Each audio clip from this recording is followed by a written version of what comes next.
Are you a first-time home buyer? Or you want to buy your first home, you want to buy your first house, or you want to build your first house? Okay, let's talk about buying more than building. There are mistakes you will make inevitably because you do not know any better. My job is to make sure you know those mistakes and how to avoid them and to mitigate them.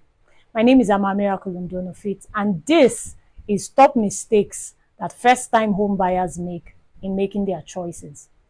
In making mistakes in buying your own house, your first house, there are mistakes that can be helped, that can be changed, and there are other ones that you cannot do anything about. Those ones are gut-wrenching. So let's talk about them. First, location. If you make a mistake in your location, you can't change it, except you leave the house and go to buy another one, which will incur so much costs for you. So first is location. You have to know what you want, where you want the house to be located, and ensure you get it in the best location possible. Two is foundation issues. If you buy a house that has foundation issues, you can fix it, yes, but it's going to take you so much to be able to fix it. So it's better you stay away from houses that have foundation issues. Three, a lot of people look at the aesthetics of the house and they do not bother with the plumbing. They do not bother with the gutters. They do not bother with the great drainages. Those things are the major things you have to look out for in the new home you want to buy, because they are the ones that will give you headache that will last. So the aesthetics is not it first. You need to look at the gutters, you need to look at the plumbing, you need to look at the drainage, both inside and outside the house. Another is noise. You might think the noise is small, it won't disturb me, until you move in. Then you realize that the noise is a lot. Do you want to live near a police station? There are people who like it. There are others who do not. Do you want to live near a school? Will you be able to take their band noise? Will you be able to take the kids shouting, screaming at the top of their voices during their break time? Do you want to live near a market? Do you want to live near blocks of shops? What do you want? Really, you have to access the different parts of what you actually want so you can make the right choice. Another important one you have to look at are speed limits. What is the speed limit of the street that you want to live in, especially if you have children? Are there speed breakers? That is one thing you need to put into consideration. And then let's look at pest control. Is there pest damage to the house? Do they have termites? Termites in anywhere around the house? You need to look at that too. You also need to look at the neighborhood. What kind of neighborhood is it in? Don't just look at your fine house, because if all around are ugly houses, you will not enjoy your house. So you have to look at the neighborhood. Look at the houses. Are they well kept? Are they dilapidated? The neighborhoods, how many cars do they have parked outside? Are the cars old and they don't move anymore? Those are the kind of things you need to look out for in the neighborhood. You also need to look at water flow direction. Where is the water flowing? Is it flowing down to your house? So that when there is a storm or there is so much rain, water will fill your compound. You have to look out for these things. Don't just buy a beautiful house. These things are important to look at.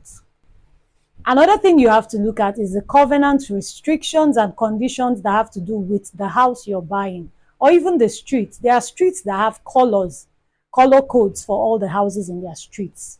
All right, so you have to consider that, the color code.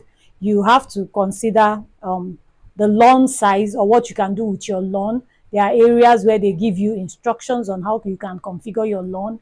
There are also areas where they tell you the height of the flowers. The flowers are not supposed to pass a certain height, or the grass you plant should not pass a certain height. You need to know these things. You also need to know about the zone restrictions, the local ordinances that govern houses in that area. Then the sewer. Have you checked the sewer to see if it's something that overflows frequently, right? If the water flow is too much in that area, the sewer might overflow frequently, and you wouldn't need that.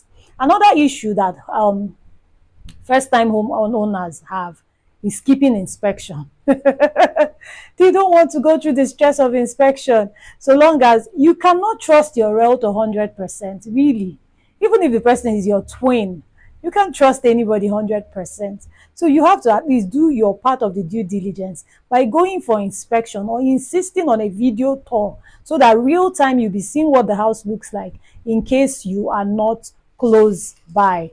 First time home buyers do not also think about the additional costs to the money for their house. All they know is that this house costs 200 million according to what you advertised, and that is all. There are other costs. There are development costs to do this. There are ESWAMA fees, like if you're living in Enugu state. There are so many other fees that might come up. So you need to also include it in the cost of the house because you might say that the house costs 200 million and all these little things will amount to almost to a million. And if you don't add it, you will have issues when you have to pay those things or when they start asking you for those things. As a first time home buyer, you need to know your limits. You need to know what your limit is, how far you can go. Do not, as a matter of importance, do not choose emotions over practicality. Be very practical. Don't fall in love with the house. Fall in love with what the house gives to you. Okay, don't say, oh, I love this house, I can't do without it. And you see issues that cannot be resolved and you put your head there. It will end in premium tears. So do not choose emotions over practicality. You always have to be practical about your choice of a first home for you and your family. Know how to get out of any deal. No deal is a do or die affair.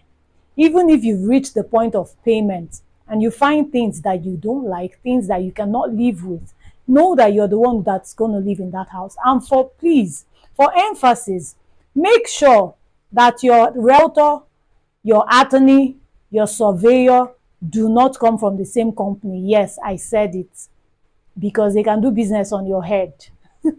Make sure they come from different companies. With that, you have unbiased services offered to you. So as a first-time home buyer, I hope you'll be able to take note of these issues so that you don't fall victim of mistakes that first-time home buyers make. Likewise, my name is Amara Miracle Ndonofit, and the best realtor you can find east of the Niger. And I would help you walk through these issues and ensure that you have a stress-free investment in your first home. Call the number showing on your screen and let's work this together.